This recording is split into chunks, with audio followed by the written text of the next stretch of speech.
കഴിഞ്ഞ വർഷം എറണാകുളം റൂറൽ ജില്ലയിൽ പോലീസ് രജിസ്റ്റർ ചെയ്തത് 3908 മയക്കുമരുന്ന് കേസുകൾ. 4138 പേരെ അറസ്റ്റ് ചെയ്തു. 603 കിലോഗ്രാം കഞ്ചാവ് ജില്ലയിൽ നിന്ന് പിടികൂടി. വിഷ്ണു സുരേഷുണ്ട് വിവരങ്ങളുമായി. വിഷ്ണു, വിശദാംശങ്ങൾ.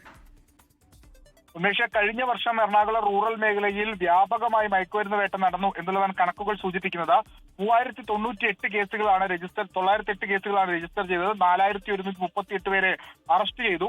603 കിലോഗ്രാം കഞ്ചാവാണ് പിടികൂടിയത്. കഴിഞ്ഞതിന് മുമ്പത്തെ വർഷം 2024 270 കിലോയായിരുന്നു. അതോടൊപ്പം തന്നെ 1 kilo 100 gram MDMA, 740 gram heroin തുടങ്ങി വ്യാപകമായ ലഹരിവേട്ട നടന്നിട്ടുണ്ട്. അത് ഒരുപക്ഷെ എറണാകുളം റൂറൽ മേഖലയിലേക്ക് വ്യാപകമായി ഇതര സംസ്ഥാനങ്ങളിൽ നിന്ന് ലഹരി എത്തുന്നു എന്നതിന്റെ അടയാളം കൂടിയാണ്.